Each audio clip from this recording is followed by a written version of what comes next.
Welcome, everyone. Welcome to a lecture by Professor Dan-el Padilla Peralta. His lecture today is entitled 338 BCE and the Transformation of the Central Mediterranean. Professor Padilla Peralta is Associate Professor of Classics at Princeton University and currently the Lucy Shoe Meritt Resident in Classical Studies and Archaeology here at the American Academy. And I'm so pleased that, we've had a super busy schedule, and I'm so pleased that Professor Padilla Peralta was able to present to us this morning. Professor Padilla Peralta's scholarly work ranges broadly across the field with a focus on the religions and politics of the Roman Empire, Roman Republic and Empire, as well as early Roman comedy, historiography, and antiquarianism. His research also engages questions around Roman slavery in the period of Rome's imperial expansion, as well as comparative histories of slavery, Black feminist theory, historiography, and sociologies of knowledge production.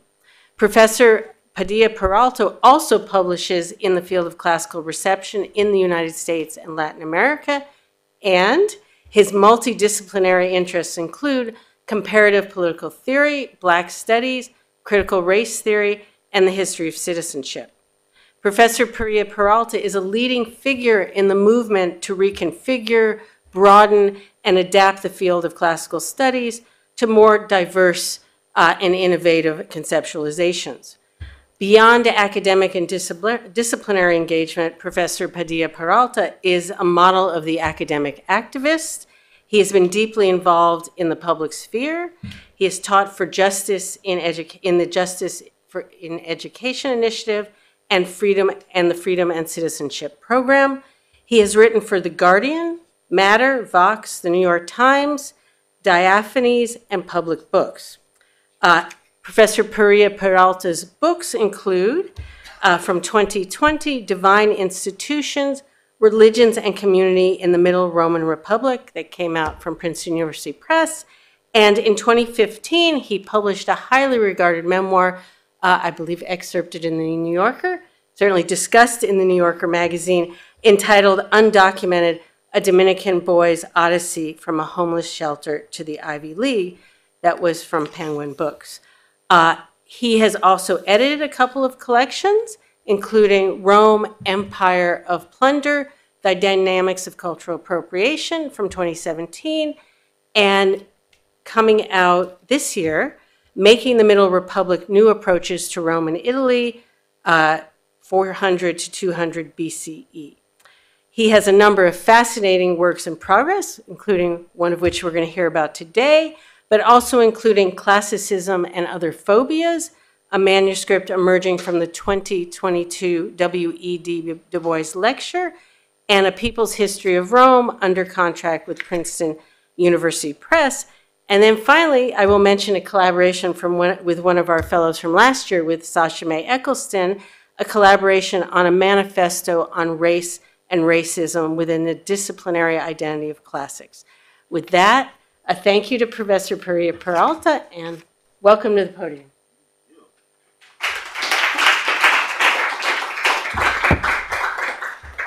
Thank you so much, Marla. That was quite the flattering introduction. I do not see myself in it, but it is exciting to be introduced in these ways. So I'm grateful to all of you for making the time in what is a very busy late spring, early summer stretch. What I will be doing in our time together today is introduce a book project. And there are some framing remarks that I'll set out at the outset. I'll revisit these remarks at the conclusion.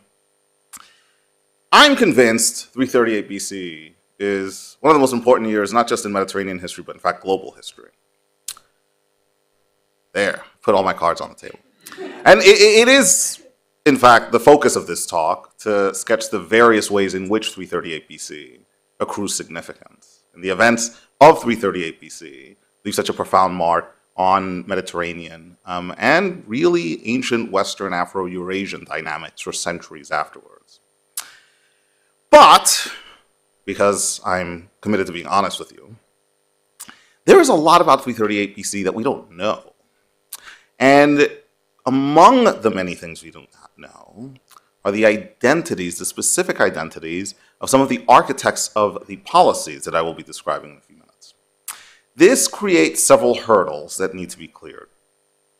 Originally, when setting out with my colleague, recently retired colleague, Dennis Feeney, to lay the groundwork for this project, I was convinced that one could adopt a micro-historical perspective on 338. In truth, it's very difficult to do this, given the paucity of information that we have from that year itself, save for these high-profile changes that I'll describe in a moment. It's actually more appealing in many ways to situate 338 BC in more elastic, multi-year, multi-decade processes of transformation affecting the Mediterranean world and Eurasia more generally. And over the past few years, some of my work has moved increasingly in this direction of taking up the moyenne durée and the longue durée as axes for charting the histories that grow out of 338 BC. So here on this slide, you see 3 publications, including one that Marla mentioned a moment ago, Making the Middle Republic, a volume I co-edited with 2 former fellows, Seth Bernard and Lisa Bignone, came out actually a month ago. It came out early. Along with 2 articles, one of which I co-wrote with Seth Bernard. The first is entitled Middle Republican Connectivities and looks at the extent to which the Roman world and the central Mediterranean world of the 4th and 3rd centuries BCE participate in an intensification of connectivity across the Mediterranean. And the other article is an attempt at a quasi-micro-historical account, except there, instead of proceeding from 338 BC, I look at 331 BC, where an event for which we have a fairly detailed notice in the history of the Roman historian Livy occurs, involving the poisoning of all of these leading figures in the Roman state and the revelation orchestrated by an enslaved person that this poisoning was actually being undertaken by the wives of some of these elites. I could definitely talk about any of these pieces during the Q&A, but I set them on this slide simply to give you an idea of some of the mechanisms by which I've tried to approach 338 BC. I promise I will tell you what happens in 338 BC. First, the idea that 338 BC marks this decisive inflection point in Mediterranean and Eurasian history is not new. So this belief that what occurs in central Italy in or around 338 BC proves dispositive for really 2 to 3 centuries of changes, is responsible for giving us the Roman Republic in the form that we understand it, but also has implications for states being formed throughout the Mediterranean and Eurasia, was the focus of work by Arnold Toynbee in the 20th century, as well as the Italian historian Gaetano de Sanctis, who referred to 338 BC as el momento crítico de la historia romana. But more recently, we have historians like Kurt Rauflaub who stress the revealing coincidence between what happens in 338 BC in central Italy, I promise I'll tell you, and events in the Greek world. And so I'll simply read from one of his essays. This is Rauflaub. I think of the coincidence in 338 BC of Philip II's victory at Chaeronea over Athens and its allies, and Rome's victory over the Latins and Campanians. The coincidence itself is due merely to chance, but both events mark in the Mediterranean world the end of an era that was dominated politically and culturally by independent city-states and the beginning of another era of large territorial empires. I agree with Rauflaub, save with one exception. I don't think that this is a coincidence that we see all of these different events affecting different parts of the Mediterranean occurring in or around 338. I think that actually this speaks to a broader structural phenomenon that is crystallizing in this period and is affecting all these different communities in the Mediterranean and beyond. This was an insight that Toynbee himself had worked hard to develop. He was very fond in his historical works of including these maps of Eurasia, two of which you see reproduced on this slide, in order to accentuate the extent to which state formation processes occurring in the 4th and early 3rd centuries BCE were actually affecting all of these different communities, many of which had quite extensive connections with each other via trade, via military conquest, which I'll say more about in a few moments, and so on. But in order to give you an idea of 338 BC, I gotta give you some background context on Roman history. So this is what I'll do for a couple of minutes, and then I'll lay out what occurs in 338 BC that upends so many of the patterns in Roman history that I'll be laying out.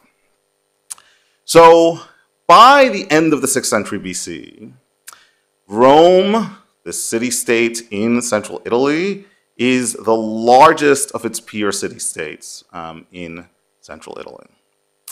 There is some disagreement about what exactly transpires near the end of the 6th century.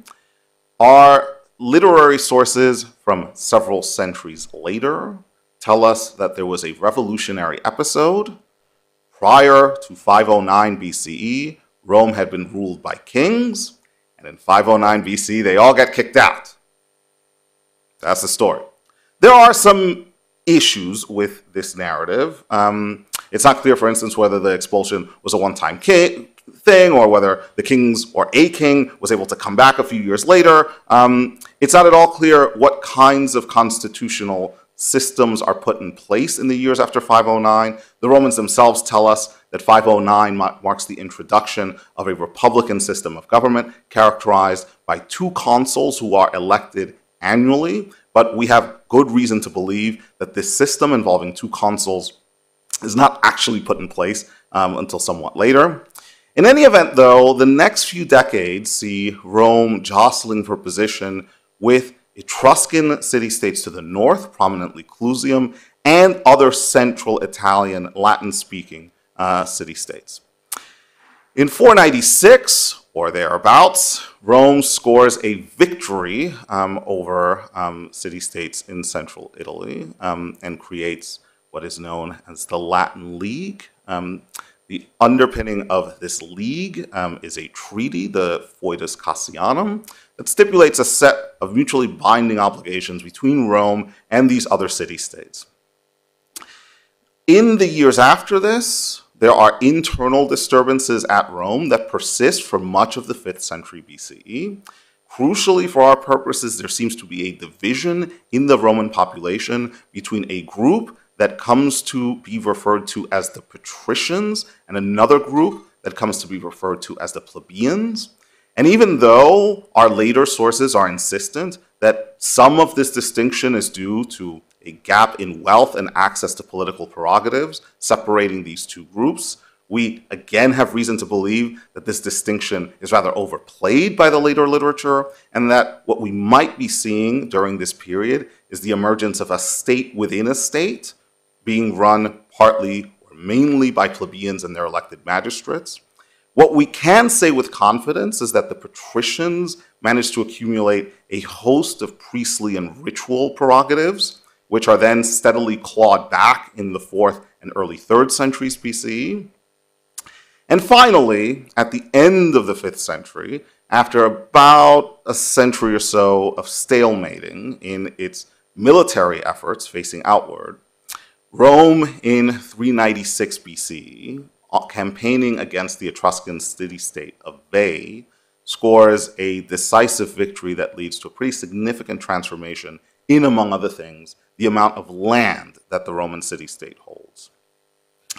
Not all is cheery after this. In 390 BC or thereabouts, maybe 387, a community of Gauls, a Celtic community migrating southward from temperate Europe into the Italian peninsula, sacks Rome and precipitates in the wake of their departure another round of internal disturbances, pitting different sectors of the Roman community against each other. According to the literary tradition, it's not until 367 BCE with the passage of what are referred to as the Licinian Sextian rogations, that the conflict between the plebeians and the patricians that had surged once again in the aftermath of the sack of Rome by the Gauls is definitively healed. These rogations are laws that appear to handle debt, access to public land, and crucially, plebeian access to the consulship. From this point forward, according to the tradition, we are in the business of having 2 consuls at Rome elected annually, one of whom must be a plebeian. Maybe, if you believe. Okay, so that is a standard historical narrative of the period from circa 500 BC to 367 BC, focusing very narrowly on Rome itself and on developments in central Italy. There are 2 other features of the central Italian landscape in the 5th century BC specifically that I need to give some attention to. For the past few minutes, I've been talking about Rome as if it's a settled entity, a sure thing. And I've been referring to city-states, both Etruscan city-states and Latin-speaking city-states, and city-states in Latium, as if these were the primary units of political organization in central Italy, and indeed peninsular Italy more generally. But there is a lot about this period of Roman history, this period of Italic history, that, for lack of a better adjective, is kind of weird. So here is one illustration of the weirdness. It seems that the boundaries separating different communities were remarkably porous, at least when it came to elite networking. And it seems also to be the case that during this period, we have the rise of these ad hoc units. Sometimes they're bound by kinship relations, other times they're bound by sacral or ritual connections. Units of dependents who have at their head a charismatic leader or leader type that roam up and down central Italy and elsewhere in the peninsula, and that are not securely attached to any one city-state. In other words, what we're seeing in this period is the development, on the one hand, of city-state structures that seek to lock people in place, and on the other hand, these roving groups that sometimes resist the efforts of city-states to pin them down.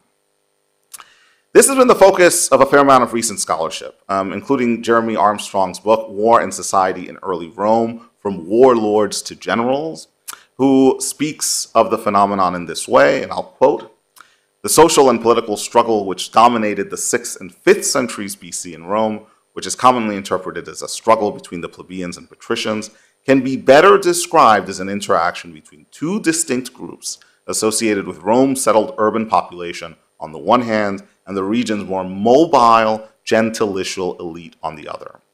With the adjective gentilicial, Armstrong is pointing us to something that is the focus of Nick Terranato's recent book on the early Roman expansion, namely the significance of the gains, the larger family unit, a unit of people bound together by common descent and shared cultic practices, as a coordinating and decisive feature of Roman and, in fact, Italic social organization. Terranato argues in his book that the most salient feature of elite social organization in central Italy during the first half of the first millennium BCE is undoubtedly the presence of larger lineage groups than the nuclear family in the modern sense of the term. So this is what defines the Central Italic world of the 5th and early 4th centuries BCE. And this is a world that, as I noted a moment ago when referring to the sack of Rome by the Gauls, is witnessing an extraordinary amount of mobility, some of that mobility coming from temperate Europe into the Italian peninsula, but also mobility from the eastern Mediterranean into the central and western Mediterranean. In the aftermath of the sack in 390, we see evidence for some pretty significant large-scale infrastructural projects, one of which is a wall, the construction of a wall that, as Seth Bernard has calculated, involved prodigious expenditures of human biopower, enormous labor costs. And when we see commitments to this kind of infrastructural capacity, one of the questions that we ask as Roman historians is what this can tell us about the rhythms of state formation during this period. What is happening to make the community organized in this particular way, and how are the demands on labor required for building something like this being realized? What kind of political system can put together in a relatively short period of time the amount of labor required, either through voluntary efforts or, more likely than not, to some form of forced labor regime to build a large wall around the settled city of Rome in that period.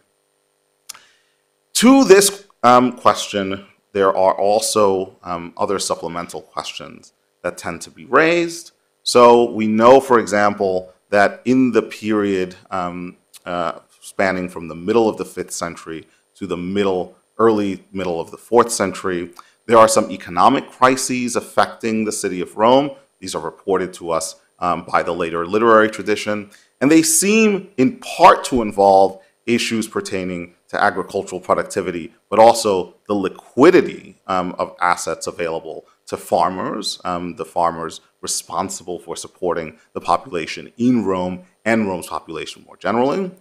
And we know also from the literary tradition that there are these crises around debt. This crisis of debt manifests chiefly in the development and amping up of a system of debt bondage that is regulated by Rome's first law code, the 12 Tables, and that appears as an omnipresent feature of Roman life to judge from the literary tradition in the 5th and early 4th centuries. That's all you need to know. That's it. I've given you all the background you need to know about Rome. Okay. In 338, something happens. In 341, Rome's allied city-states, the city-states that had previously been in the compact known as the Latin League, rise up against Rome. The circumstances for the uprising are rather unclear. There seem to have been disagreements about the management of the Latin League and some specific disagreements about the design of the League itself, but we are in very poor position to clarify what is true and what is plausible about the representation of the origins of the conflict in the Roman historical tradition. What we can say, though, is that at the conclusion of the conflict, when Rome defeats these city-states, it introduces a new arrangement of alliance and subjugation. And this arrangement proves to have an extraordinary power for reconstituting the Roman state itself, for creating the foundation for 2 centuries of near constant warfare, and in the longer run, for underwriting the transformation of this fairly large but still city-state-like structure of governance into an empire.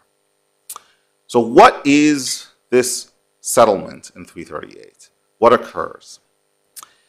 Rome reorganizes its relationships with the communities that it regularly interacted with and that had formed part of the pre-existing compact as follows. First of all, there are allies. These are known as the Socii or the Civitates Foederatae. And these allies from this point forward are expected to contribute manpower to Rome's military campaigning, but are otherwise afforded an enormous amount of flexibility in their own internal relationships. The main exaction from them is manpower. Whenever Rome goes on the battlefield, these allies have to contribute. But then there is the introduction of a tiered citizenship model, and this is the development of acute interest to my colleague Dennis Feeney and I as we work on this 338 BCE book. There are 2 different kinds of citizenship. that are introduced in the Roman world in 338. There is full citizenship, what is referred to in our sources as civitas optimo iura, or citizenship with the right to vote. And then there is partial citizenship, civitas sine suffragio, citizenship without the right to vote. A major question for Roman historians interested in this period is, why does Rome extend full citizenship to some communities but not all? And you see a map of central Italy that gives you a schema of which communities become full citizens and which become adlected into the category of citizenship without the vote, and so on. What are the criteria that Rome's leaders are using to make their decisions as to which communities would and would not receive it? My colleague Dennis and I have been trying to sort out whether religious considerations are playing a role in the decision to move some communities into one bucket and other communities into another. Whether, too, there are considerations pertaining to culture more generally, whether some communities are perceived as Latin communities and are therefore seen as more alike Rome than other communities are. But James Tan, who is a contributor to the Making the Middle Republic volume that I showed you a few slides ago, in a 2020 essay argued that the major criteria have to do, ultimately, with Rome's refined calibration of a system for optimizing the extraction of both soldiers and money for the Roman war machine. Because, as he points out in a table that I have excerpted, it looks a little blurry on the slide, the key to this system is not just that Rome is using these categories of citizenship to create and sustain demands on manpower. This system is also, at its core, a fiscally extractive system. It participates in a change in the fiscal structure of the Roman state. And one of the questions that is driving Roman policy during this period is, as James puts it, how to optimize this form of extraction in a way that sustains the military efforts of the Roman state in the long run. Now, having put it in those terms, I have to be explicit about something else. We know precious little about how Roman leaders in this period think. So one of the bigger debates that has featured in studies of Roman history after this period is how, for instance, we characterize the intention and the long-term planning of Roman leaders during this period. We know very little, actually, about specific Roman leaders, about any strategies that they might be formulating during this period. We have to go off on the basis of what the historical record tells us and arrive at a set of inferences about what likely strategies are. But this is not ironclad by any means, right? One of the arguments that has been floated in recent years is that we should really set to the side any idea of some kind of grand strategy driving all of this. That for all intents and purposes, many of Rome's leaders are reactive. They address themselves specifically to short-term crises. And if in the long term we do see some kind of coordinated emphasis or tilt in particular directions, that's really an illusion designed to trick us, or a fallacy of retrospection.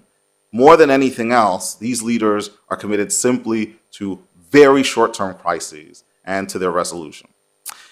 Now, as will be apparent from what I've been saying in the lead up to this slide, I'm not entirely convinced that discounting their efforts to strategize in the long term has much merit. I think that there are clear signs of a strategy being developed by an inner circle of the Roman elite in the 4th and early 3rd centuries BCE, and there are ways that we have at our disposal for tracking this strategy. I'll say more about that in a few minutes. Let's talk first, though, about some of the changes in Roman and Central Italic and Central Mediterranean culture that occur after the settlement of 338. Rome begins to look out into new directions. Some of these directions have to do with the internal organization of the Roman state. As I've noted, both by reference to 338 BCE itself and the development of new citizenship categories, but also in connection with this event in 367, the Licinian Sextian rogations. What we do see in the decades after 338 is the steady progression of a new elite, what scholars have taken to refer to designate the hybrid patrician plebeian nobility. This is an elite that draws equally from the patrician classes, although there is an inner core of patricians that is overrepresented at the highest levels of Roman life, as well as plebeian elites. And this elite comes together in the decades after 338 around a shared set of commitments, which we can talk about during the Q&A. There seems to be an internal ethos that defines this elite. This elite marks itself, designates itself as meritocratic in the sense that, according to how it is represented in the later literature, it is attainment of office and effective military campaigning that define how these members of this elite are viewed by members of the Roman community. And this logic of a pseudo-meritocracy, we can talk more about the pseudo in the Q&A too, seems to really kick in the decades after 338. But there's also a sense of new directions external to the inner workings of the Roman state itself. For one, there seems to be a decisive move in the form and direction, geographic and otherwise, of Rome's military campaigning. It turns south. As I noted when describing what happens in 338, there's a real realignment of the alliance system. There's also colonization and settler colonialism as a major feature of Italian peninsular life, which I'll have more to say about in a moment. But there's also a catapulting into a process that Ian Morris, the scholar of Greek history, described in 2003 as Mediterraneanization, a more intensified plugging into circuits of broader Mediterranean life. In the Eastern Mediterranean, under Philip II of Macedon and Alexander the Great, we see this move towards large territorial empires, as I mentioned in introducing the project. And we will see in the central Mediterranean large territorial empires too, one headed by Rome, the other headed by Carthage in Africa. Behind all of this, there is the issue of how to relate the eventistic, the narrow focus on 338 BCE that I've set up for you in this talk, with these processes of moyenne and longue durée that I also flagged early on in the talk. What this will all lead to, as many of you know, is over the course of the 3rd and 2nd centuries BCE, a escalation of conflicts with other differently organized Mediterranean communities, culminating in the very violent and very destructive unification of the Mediterranean. Making use of Walter Scheidl's Escape from Rome, I'm simply drawing attention on this slide to some of the categories of communities that Rome will be entering into conflict with in the decades and centuries after 338 BC. There are tribal peripheries, memorably in the Roman case, the communities in the Italic Peninsula, such as the Samnites, but also the communities of temperate Europe, among them the Celts that I mentioned earlier. When the Romans move into the Balkans, beginning with the First Illyrian War, deep in the 3rd century BC, they'll develop contacts and conflicts with those communities as well. There are also what are called fractionated republics, these city-states, both Italian and Greek, and one high-profile imperial Punic city-state that over the course of the 4th and 3rd centuries BCE are also engaging in different projects of imperialism, only to find their ambitions checked by Rome. And then, in the wake of Alexander the Great's conquest, we have what are called patrimonial empires, the Antigonids, the Seleucids, the Ptolemies, the Annalids. What defines the history of the Mediterranean in the 2nd and 1st centuries BCE, as folks will know, is that Rome decisively beats all of these different kinds of political organization. The issue of interest to those of us working on the 4th and 3rd centuries BCE is how the Roman state is learning and adapting as it comes into conflict with these various different kinds of political organization. And it's that innovation as it marks out different spaces for the realization of new forms of activity within the Roman state that I'll wrap up my remarks on. There are a lot of things about Roman life that change after 338 BC. And I'm only going to single out a few because, in a way, they're most directly linked to the bellicosity and imperialism that I've been flagging as a central outcome of 338. First, Rome's military weaponry changes. I've put on this slide a photo along with a drawing of an item known as the Sword of San Vittore, which was excavated in Latium. It dates to the late 4th century BC, and it's a sword that has been, to quote Michael Taylor, who's written on this, ritually killed. It's been bent and deposited. The sword is interesting for a couple of reasons. It has a Latin inscription that says that Trebius, or Trebonius Pomponius, son of Gaius, made me in Rome. Pomponius me fecit Romae. But it looks a lot like Celtic swords, and it has a decorative motif that is paralleled in the Macedonian world. So this is a perfect illustration of a multi-direction cultural exchange in the context of weaponry that we can see in this sword. But the bigger changes are ones for which we have to turn to the literary tradition. These are changes that involve the organization of the Roman army.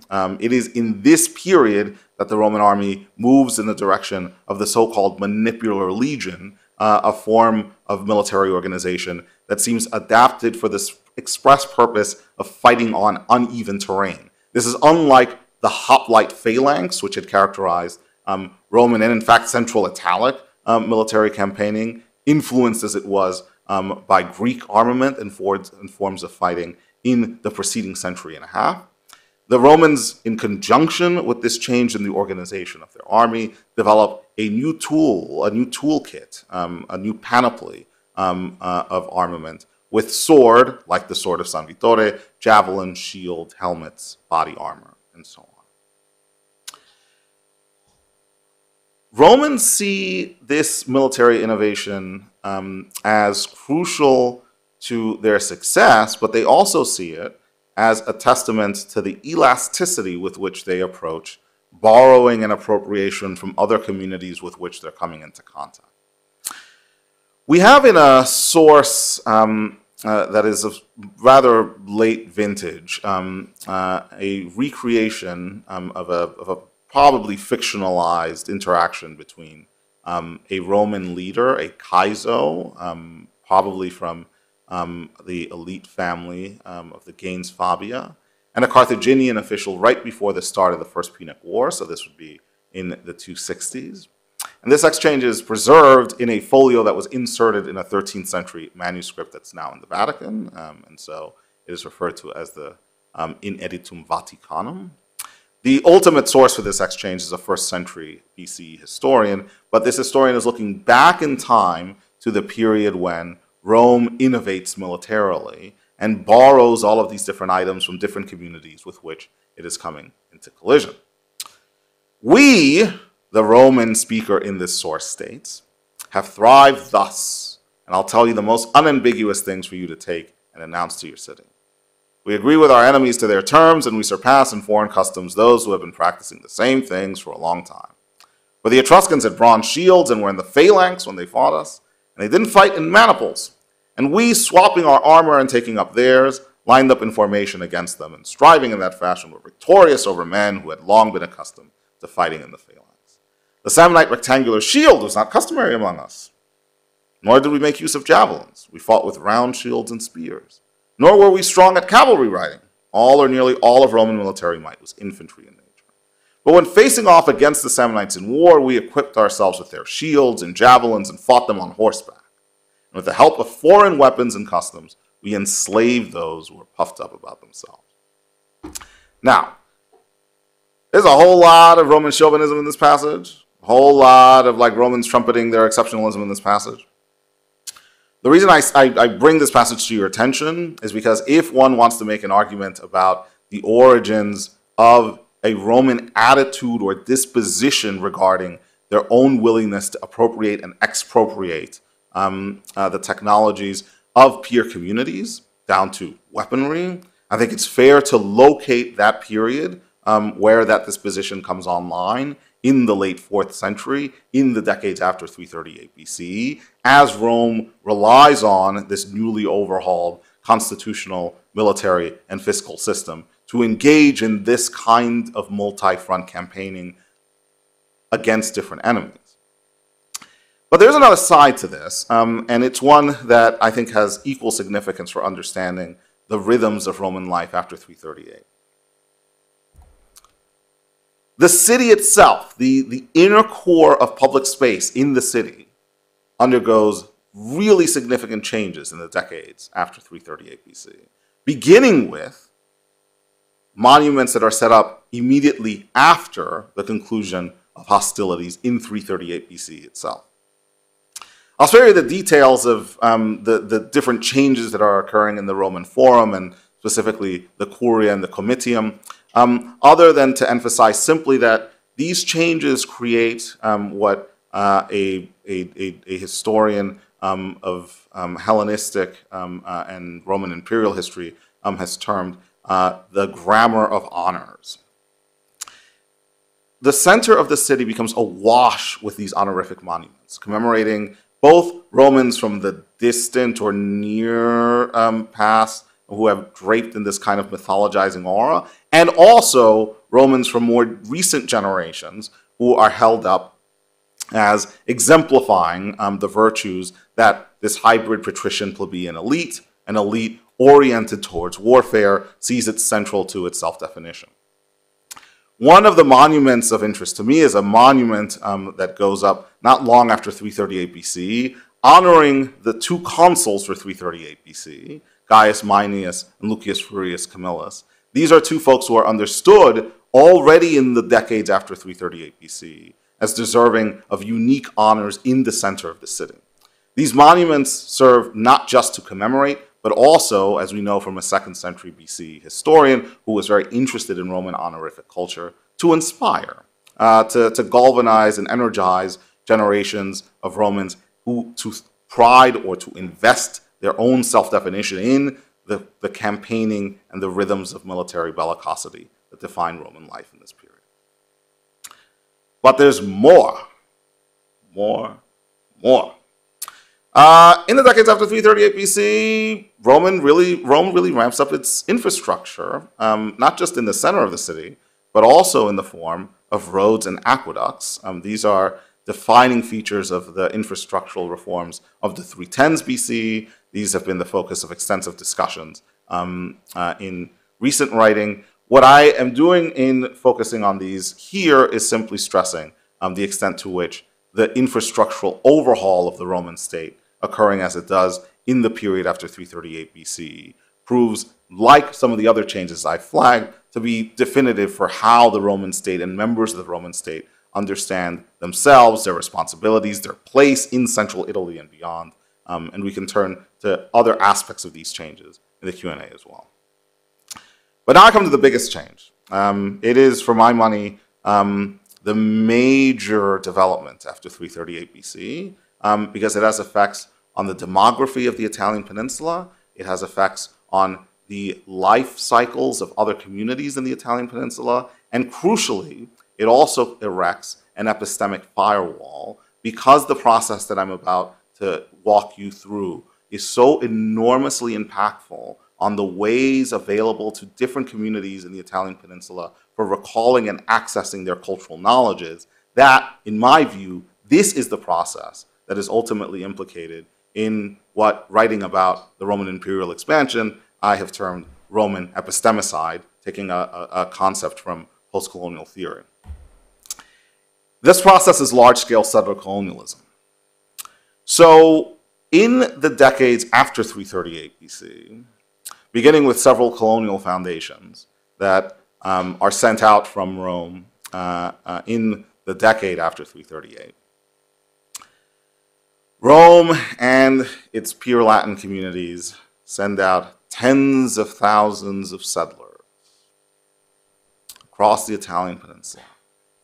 You see here a list of the 27 settlements that are sent out by the Roman state from the early Roman Republic down to the start of the First Punic War.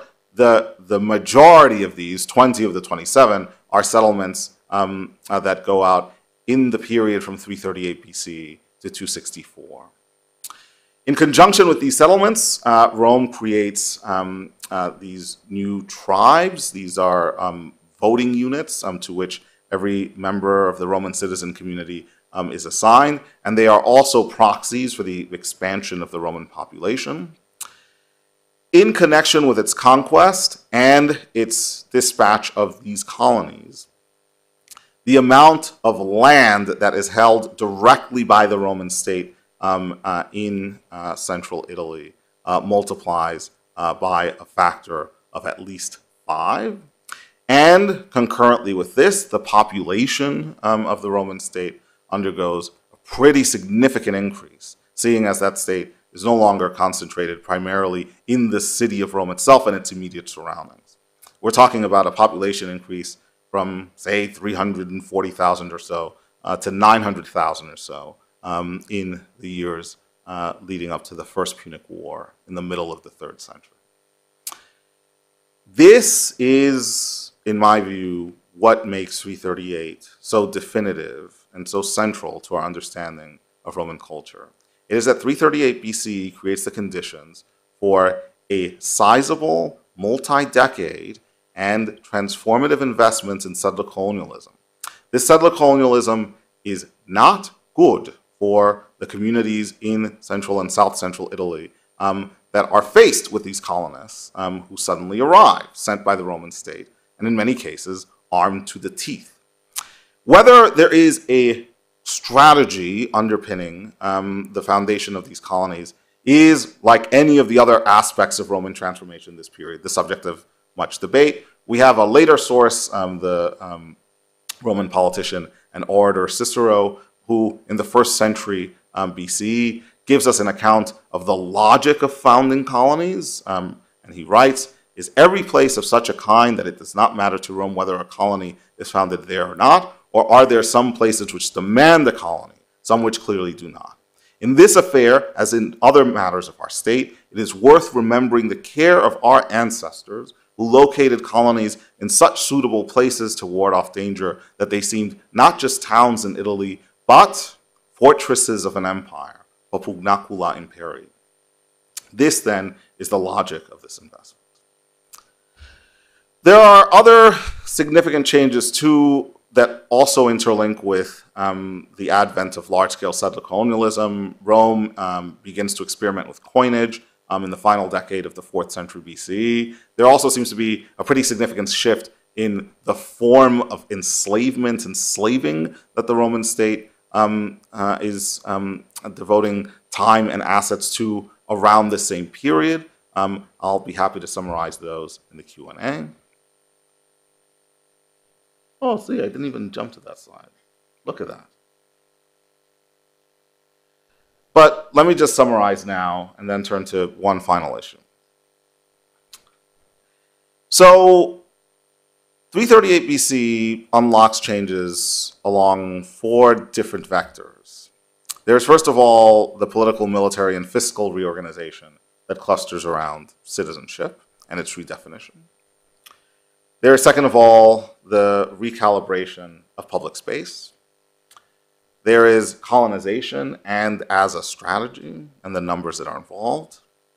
And finally, something that I have not talked about really at all, because it would take another talk, is the economic and social transformations, not just monetization and slavery, which I nodded to in passing a moment ago, but agricultural intensification, for which we do have very robust evidence coming online, thanks to some of the pioneering work of people like Timon de Haas and others, who are looking at how different previously marginal landscapes in central Italy become exploited in the decades after 338. But I want to conclude by coming back to an issue that I had flagged at the very start and returning our attention to Arnold Toynbee and this particular map.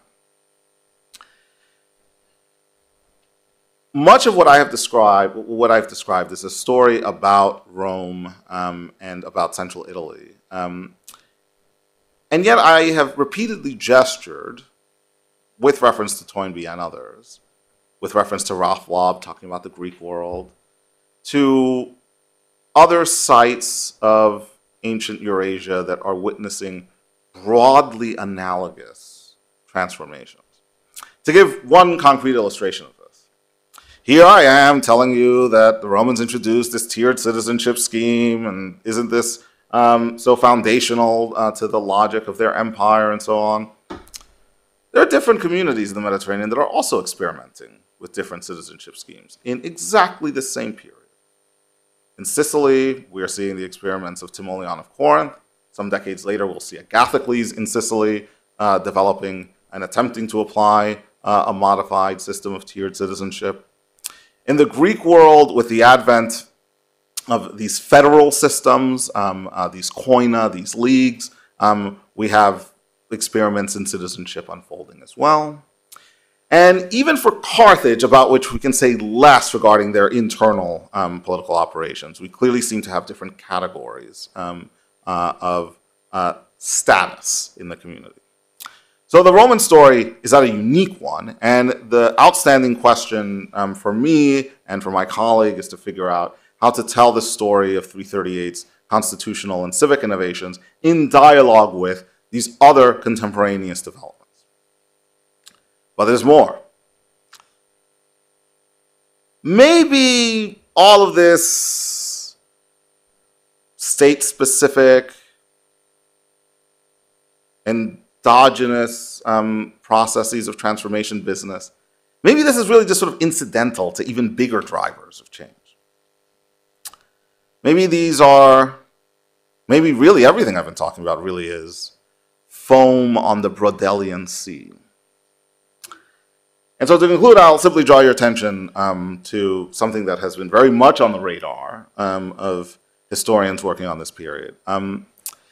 We know a lot more about Mediterranean climate than we did even 20 years ago. So we've known for a while now that there is this period in global climate. We've taken it, and by we I really mean the people, the paleoclimatologists who've been working on this, have taken to referring to it as the Roman warm or the Roman climatic optimum period. And thanks to the intensifying study of proxies for gauging changes in climate across regional and super-regional scales, we are in a much better position now to talk about the impacts of changing climate in the Mediterranean in the 4th and 3rd centuries BCE than we were when this possibility for analysis first really became feasible. But there has been a move in the directions of this analysis, and I'll simply lay out in broad strokes that move and invite your thoughts on it. A version of the story that was told, often with due acknowledgement of its oversimplifying aspects, is that the Mediterranean world, over the course of 2 centuries or so, at the beginning of the Roman warm period, maybe late 4th, early 3rd century BC, maybe a little later, things a little hazy, this world becomes slightly warmer, wetter, and surely this helps explain why it also seems to be true that the population of the Mediterranean grows during this period, and specifically the central Mediterranean. Surely, to run with this oversimplified story, there's some kind of relationship between on the one hand, super-regional climate change, and on the other hand, agricultural productivity, and with it, demographic increase. Seems plausible. Okay, well, it's not so simple.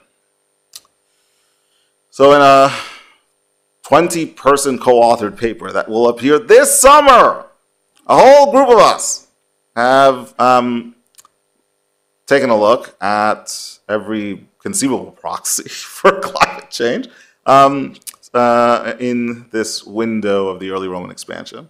And what we've concluded is that although global indices may reflect a period of an overall warmer climate commencing around 300 and 200, local data suggests considerable differences of the timing and expression of this trend across Italy. Something that makes sense in light of the peninsula's fragmented ecologies. This variability suggests that the idea of a unified Roman warm period is, you guessed it, overly simplistic, while human responses to environmental and climate change were themselves highly complex. We do not dispute the role of climate and environment in Italian state formation and economic development, but focus attention on the human agency and the societal resilience that characterize human-environmental relationships during the Roman expansion in Italy. It's always more complicated, right? This is what we do. We like to make it more complicated. But there is such an attractiveness to seizing on the one window of time, the 1 year, the one set of discrete processes as having this exaggeratedly causal force.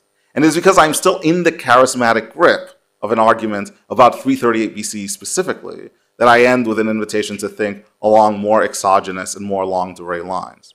Not because I want to falsify everything that I've told you, but because I want to hold out to you the possibility that perhaps it is important to keep both prospects on our minds. The possibility, on the one hand, that you can have this discretely bounded eventistic approach to the study of Mediterranean history that gives you real purchase when thinking about transformation. And at the same time, that you could also look at these complex and complexifying vectors of longer durée exogenous change and say, well, if it is your preference or liking, it really is all about the climate, after all. So with that, I'll wrap up and invite your questions. Thanks very much for listening.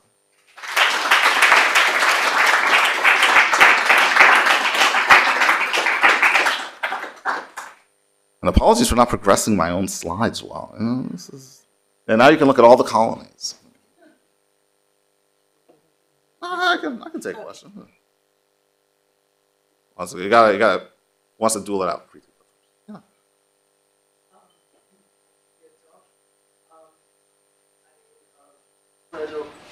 Touch on the question of settler colonialism. In a sense, when we think about England and Ireland, the whole thing about adjacencies, right? And that Ireland in a way was first colony. And so you're also talking about, because we think of it in nation states, and we forget that these are like different entities. So I guess this issue of settler colonialism, and does that make one rethink the Greek colonies? And the other issue, I know it's very early, but because you talk about a kind of a strong violence and change, will that make, what do you think of this idea about Romanization, which gets so talked about it? Yeah, you will see that I did not use Romanization. What? Ha! Thanks so much for that question. So I'll take up the business of the Greek colonies first. In the case of the first waves of Greek colonization in the 8th and 7th centuries BCE, there has been some dispute as to whether the first foundations are to be understood as settler colonial ones of the kinds that we see in later periods of Mediterranean history, or as glorified trading outposts, right? I tend to take some issue with historians who sort of play up this distinction too much. Not because I don't think there is a meaningful distinction. I mean, I think there is, and I think that there is a qualitative distinction between what, say, happens or is happening at Pithecusae and Cumae at the turn of the 8th and 7th centuries, and what we will see with some other colonial foundations later on. I think there are at least 2, possibly 3 waves of Greek colonization. But the reason I try not to be too caught up in that distinction is because I think often of how in a very different context, the context of the first contact and its aftermath, the appeal to the sort of seeming non-transformativeness or innocuousness of trading outposts was held up as having some kind of justification in itself. We're not doing anything too disruptive. We're just setting up these outposts and trading things with folks. But this always portended something far more destructive and invasive to come, right? And so I think a similar story could be told for the waves of Greek colonization, right? Even if the scales and impacts of those effects are qualitatively different. So that would be a part of my answer. In the case of distinguishing the Greek from the Roman settler colonial programs, here I would say that the relative compression of time in which this settler colonial program unfolds makes it somewhat unlike what we see in the Greek world, where things are unfolding across several centuries. It should, of course, be noted that there are two raging debates right now about the first generations of Roman colonization. One debate has to do with the impact of these colonial programs on landscapes, or their readability with reference to landscapes, because some scholars have argued that actually it's very difficult to tell in some cases when a landscape has been reordered for the purposes of colonization. But the other major debate has to do with something we know to be true for some of these colonial foundations, namely that they fail, right? So these settlers and their families are sent out to these places, and in some cases, the colony fails to be viable after 10, 15, 20 years. We know that this becomes a particularly acute issue in a period after the one of interest to me, because we get reports of this in the 2nd century BC. So on the basis of that evidence, it's been suggested that, well, we shouldn't read this colonial program as being some unqualified success. There clearly are various kinds of difficulties associated with sustaining the program and so on. But the fact remains, it is a program, and it sends out somewhere between 60 and 80,000 settlers within like a very narrow window of time, in terms of Mediterranean history at least. And it contributes decisively to, as I was noting in the talk, the reshaping of cultural rhythms in the Italian peninsula. Now, as I said, I didn't use Romanization for this process. And the reason I did not use Romanization for this process is that the colonial foundations and the dynamics of the colonial foundations are actually quite complicated in terms of how they bring together folks who are sort of interacting with Roman power in different ways. So some of these folks are Roman in the sense that they come from Rome, and others are Roman in the sense that they come from or had previously been working on land that was owned by the Roman state. Others are Latins, a category that undergoes some kind of qualification and expansion in the wake of the reforms of 338. So they're bound to the Romans by a shared language and or shared religious observances. And then we have folks coming from other parts of the peninsula who are becoming involved with the Roman state in some ways and are participating in cultural processes that leave a mark on the cultural package that goes out to the colonies, right? So Etruscan communities, for example, or the Campanian communities that feature some of these colonial settlements, right? I think it would be fair to characterize the process underway in the 4th and 3rd centuries BCE as akin to what Domenico Palombi has referred to as laicialization. There's like a kind of central italic expansion of a cultural package, right? But it's challenging to refer to this simply as Romanization when the lines between Romans and other communities are rather porous, even though I've been making this argument for the hegemony that is asserted by the Roman state itself in this period. So that's the answer to this. Yeah. Thank you so much. Okay, so I have some thoughts regarding your methodology and your invitation, how to think this thing as an interconnected global history, basically. So I'm a historian of the 19th century Mediterranean revolutions and the transition from the empires to the nation states. So the opposite process, okay? And I've seen a turn in my own field of studying the different revolutions in the Mediterranean that happened contemporaneously in the beginning of the 19th century in different parts of the Mediterranean as interconnected events that did not happen coincidentally, okay, separately but not coincidentally. So the new trend, and I think this would be very helpful to you, perhaps you already know, is that historians have been examining these events together as part of a wider structural change in the way different empires pass through crisis. Okay? Crisis is the word, is the key word in this sense. So and then once you see these events together, then you get a different narrative for every single event that happens within this so-called coincidence, right? And so I think that in what I've seen in your approach from this talk, so the analysis of the different crises and solutions given by Rome in the different issues was very convincing for Rome. And then you mentioned the similar themes happening, which is, it's funny because the changes in the 19th century happened in the army, in the notions of citizenship, right? In colonial settlement, and of course, economic crisis. Exactly the same issues, redefined.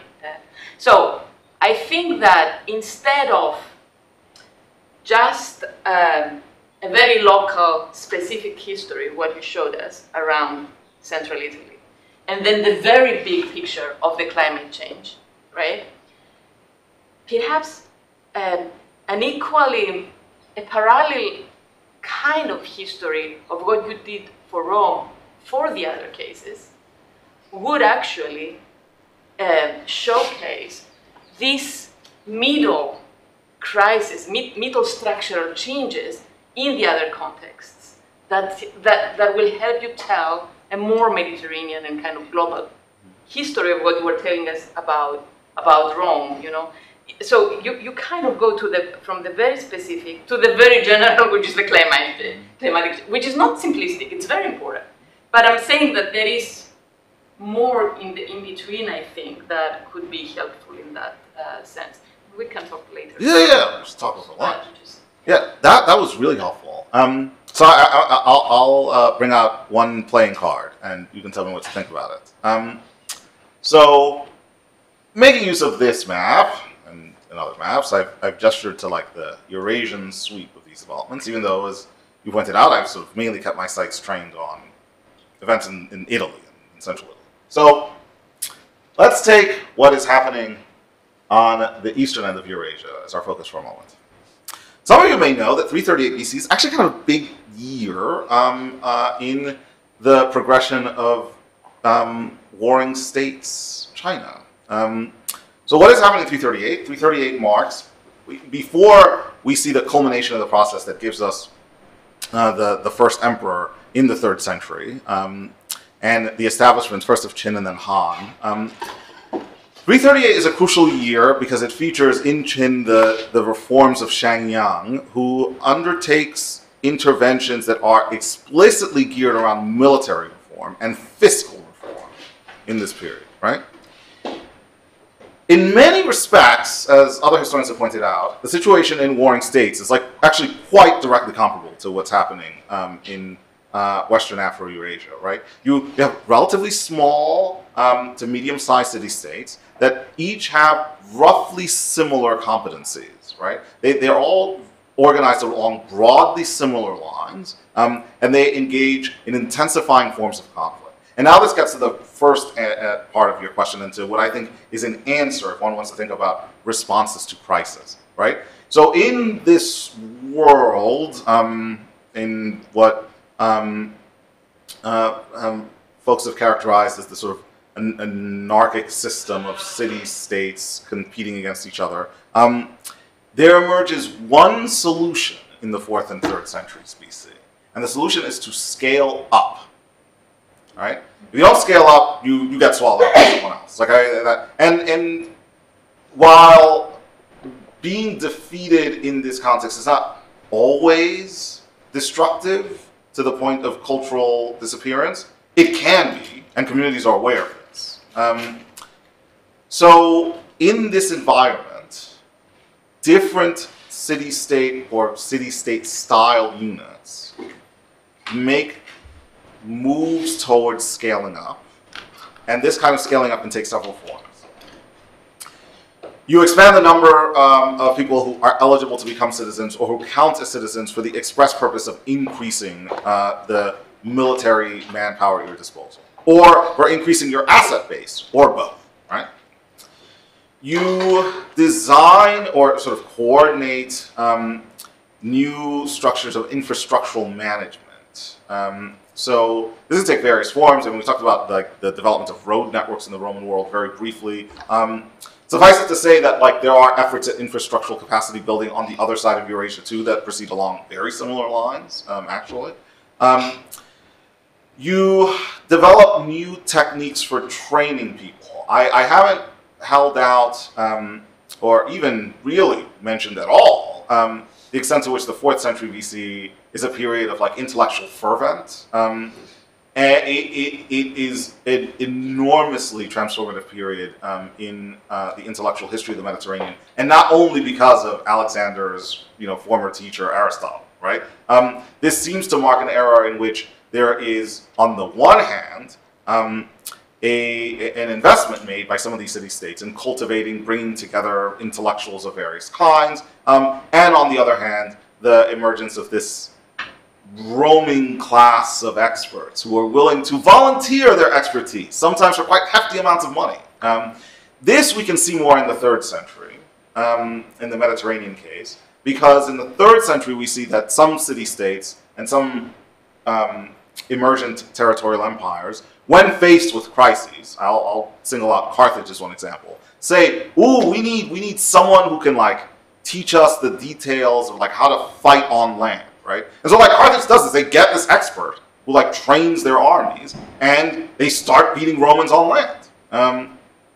So it's the emergence over the course of this 4th and early 3rd century moment of state structures that seem sort of interested in cultivating these forms of expertise, coupled with like the expanded mobility of these experts, that would be, I think, a key factor in analyzing the nature of these entries into and resolutions of crisis. Then? Yeah, so thank you for this wonderful lecture. I have 2 questions, and I'm a non-specialist, so bear with me here. The first question, I would like to go back to your sword, the killing of the sword. And I'm thinking here through what subjecthood does for us here in terms of, and I wrote this down to try to think through it, but I wonder if it'll come out clearly.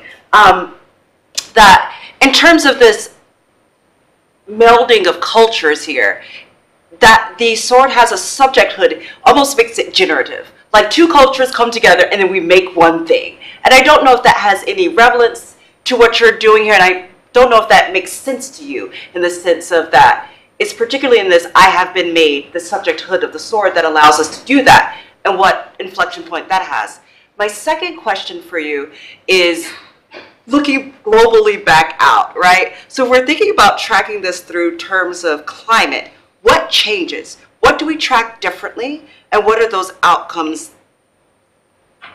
I guess that's a really large, big picture question, but I wonder, is it, what changes about what we track? And then is this towards a global history, or to what ends does this allow us? Oh, those are both great questions. Made even better by your framing them as a non-specialist. Indeed, these are actually highly specialized questions. Okay. So I'll start with the sword. So we have this form, this inscriptional style that we see in Italic context. We also see them in Greek context. It's the style of the speaking object. We have quite a few exemplars of this from Central Italic contexts, especially from the early to middle decades of the of the 3rd century.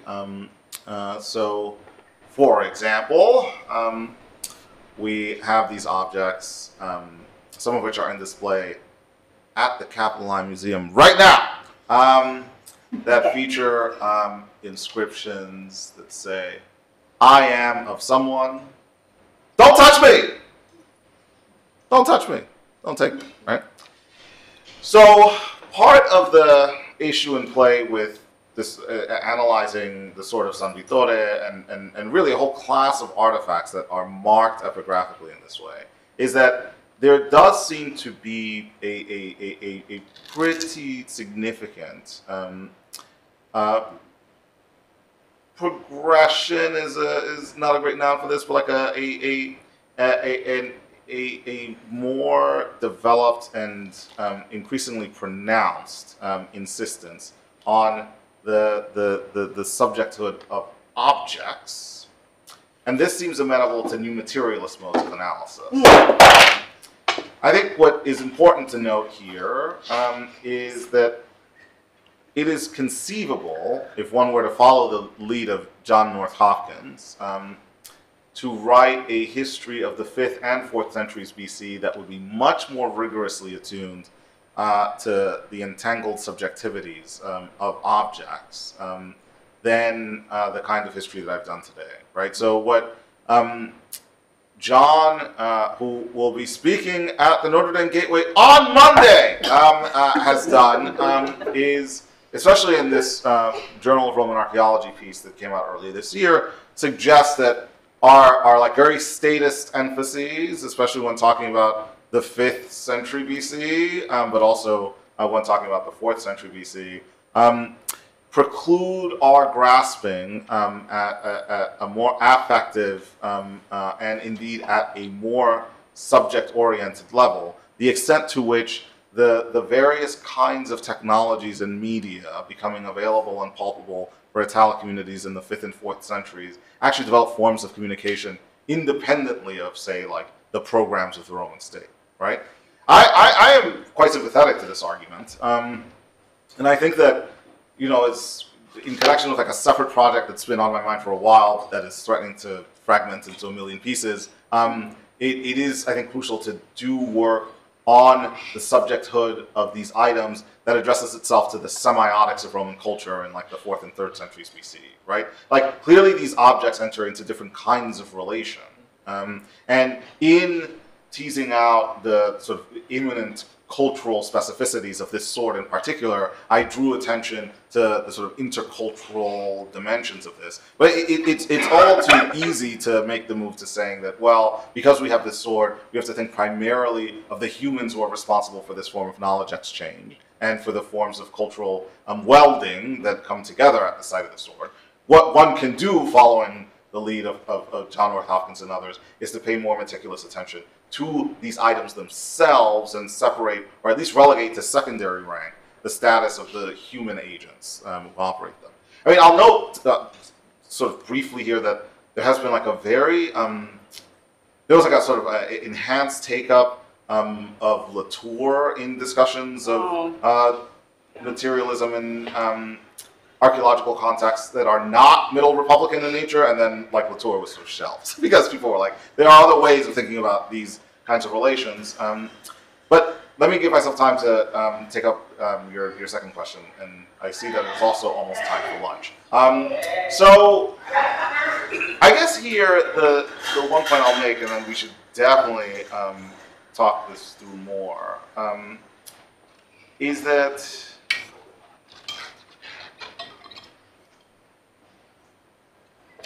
in later centuries, we have evidence for pretty significant human-engineered disruption, leaving marks in the climate record, right? So the one default illustration of this is, from the 2nd century BCE on, Romans mine so prolifically, first in the Iberian Peninsula, and then in the Balkans, that the lead pollutant byproduct of this mining can be found in Greenland ice cores, right? Like there's so much of it that enters the atmosphere. We have literary records that tell us about the scales of this mining, like like pretty disruptive stuff, like very violent. I mean, there's no mechanized labor in antiquity, so like people are dying by like the tens of thousands working these mines. Like I mean, it's really obscene. In the period of interest to me, there is actually one dimension of the human sort of climate interface that is sort of striking to behold, and it concerns one of the proxies that we use in conducting analyses of the kinds that feature in this article soon to come out. Pollen. So, you know, archaeologists find pollen. There's a lot you can do with ancient pollen. What the analysis of pollen can do for us, besides tell us about shifts in climate, depending on the kinds of things that are being planted, grown, and so on. In the case of tree pollen, we can arrive at some determinations about the scale and rapidity of a process that we again know something about from literary sources, and that is deforestation, right? So the Italian peninsula changes in a pretty profound way beginning in the 3rd century BCE, especially central Italy. And it changes partly because there's a lot of logging of trees done in this period to do things like, say, fuel homes, because you need trees for charcoal, or to build ships, because Romans put out very large fleets in the First Punic War and after, right? All these trees get chopped down. And correspondingly, we see a renegotiation of Roman attitudes towards trees and groves. Some of our earliest surviving pieces of inscribed law concern the management of tree groves. Right? So this is where attention to the ecological dimension of the Roman expansion becomes significant on multiple levels. It can point us at the macro level to issues of climate, as I was doing at the end of the talk. But it can also point us to dimensions of the human-plant and human-animal interface that are changing in subtler, but arguably as in a more profound ways over the course of this period. So. With that, a huge thank you.